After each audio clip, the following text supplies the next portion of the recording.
13న parliament సమావేశాల్లో 2 కీలక పరిణామాలు చోటు చేసుకున్నాయి. అందులో ఒకటి వక్ఫ్ అమెండ్మెంట్ బిల్లుపై కేంద్రం జేపీసీ రిపోర్టు ప్రవేశపెట్టడం కాగా, రెండవది కొత్త ఇన్కమ్ ట్యాక్స్ బిల్లు.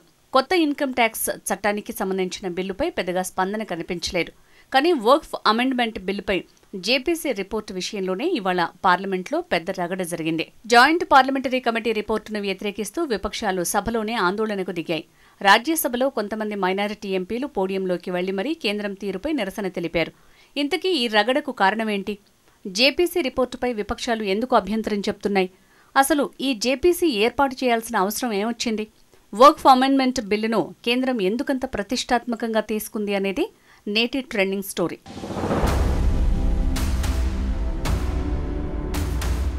1995 నాటి వక్ఫ్ చట్టంలో పలు సవరణలు తీసుకురావటమే లక్ష్యంగా కేంద్రం ఈ వక్ఫ్ అమెండ్మెంట్ బిల్లుని తీసుకొస్తోంది. వక్ఫ్ ఆస్తులు దుర్వినియోగం కాకుండా చూడటంతో పాటు ఆస్తుల నిర్వహణలో మరింత పారదర్శకత తీసుకురావటమే తమ లక్ష్యమని కేంద్రం చెప్తోంది. పైగా వక్ఫ్ చట్టంలో సవరణల్ని కేంద్రం ప్రతిష్టాత్మకంగా భావిస్తోంది.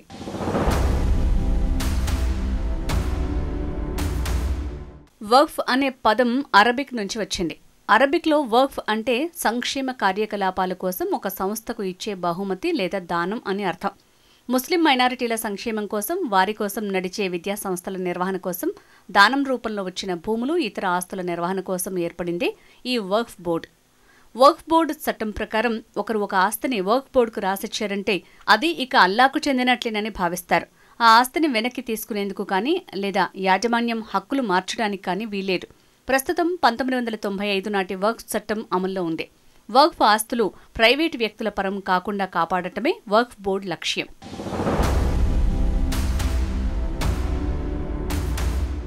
గతేడాది ఆగస్టు 8న వక్ఫ్ అమెండ్మెంట్ బిల్లును పార్లమెంట్లో ప్రవేశపెట్టారు.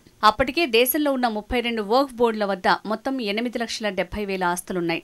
అందులో దేశం మొత్తం 9,40,000 ఎకరాల భూములున్నాయి. ఆ ఆస్తుల మొత్తం విలువ 1,20,000 కోట్లు ఉంటుందని ఒక అంచనా.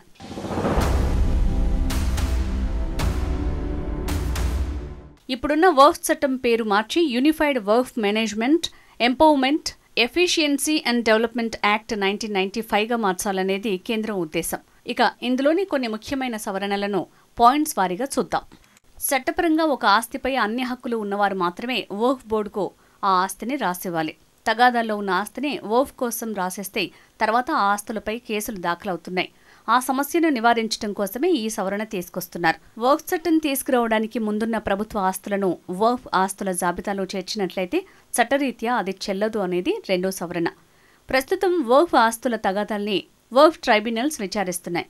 ఈ విధానాన్ని కేంద్రం వ్యతిరేకిస్తోంది.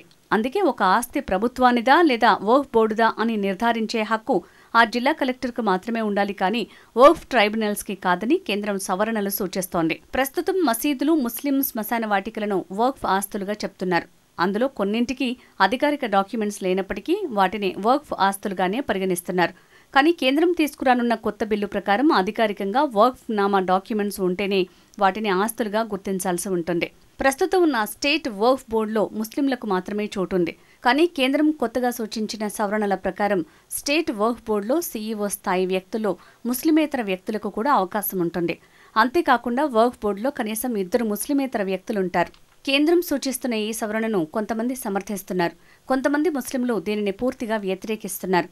ముస్లిం కమ్యూనిటీని చీల్చడంతో పాటు ఆ వర్గంపై పట్టు సంపాదించడం కోసమే కేంద్రం ఈ సవరణ తీసుకొస్తుందంటున్నారు. కేంద్రం తీసుకొచ్చే ఈ సవరణలు ముస్లిం మైనారిటీల సంక్షేమాన్ని దెబ్బతీస్తాయని ఈ కొత్త వక్ఫ్ అమెండ్మెంట్ బిల్లును వ్యతిరేకించేవారు ఆరోపిస్తున్నారు.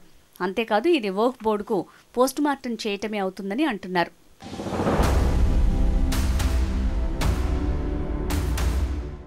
కేంద్రం మొత్తం 25 సవరణలు సూచిస్తూ కొత్త అమెండ్మెంట్ బిల్లు తీసుకొచ్చేందుకు ప్రయత్నిస్తోంది. అయితే కొంతమంది ముస్లిం మైనారిటీలు ఈ కొత్త అమెండ్మెంట్ బిల్లును పూర్తిగా వ్యతిరేకిస్తుండగా కొన్ని సవరణలపై ప్రతిపక్షాలు అభ్యంతరం చెప్తున్నాయి. దీంతో ఈ కొత్త వక్ఫ్ అమెండ్మెంట్ బిల్లుపై కేంద్రం గతేడాది ఆగస్టు 8న జాయింట్ పార్లమెంటరీ కమిటీని ఏర్పాటు చేసింది. జగదాంబాకి పాల్ ఈ కమిటీకి నేతృత్వం వహిస్తున్నారు. పార్లమెంట్ శీతాకాల సమావేశాల సందర్భంగా గతేడాది నవంబర్ 29న జేపీసీ రిపోర్టు అందించాల్సిందిగా సూచించింది. కానీ తమ అభిప్రాయాలు తీసుకోకుండానే కొత్త అమెండ్మెంట్ బిల్లు డ్రాఫ్ట్ ఎలా పూర్తి చేస్తారని విపక్షాలు అభ్యంతరం చెప్పడంతో జనవరి 29వ తేదీ వరకు ఆ గడువును పొడిగించారు. ఆ తర్వాత జేపీసీ కొత్త అమెండ్మెంట్ బిల్లు విషయంలో కేంద్రం నుంచి వచ్చిన అన్ని సవరణలను పరిగణనలోకి తీసుకుంది. అయితే విపక్షాల సవరణలను తిరస్కరించినట్లు వార్తలొచ్చాయి. ఈ జాయింట్ పార్లమెంటరీ రిపోర్టునే ఇవాళ కేంద్రం ఉభయ సభల్లో ప్రవేశపెట్టింది. జేపీసీ రిపోర్టులో తాము చెప్పిన అభిప్రాయాల్ని తొలగించారంటూ విపక్షాలు తీవ్ర అభ్యంతరం చెప్పాయి.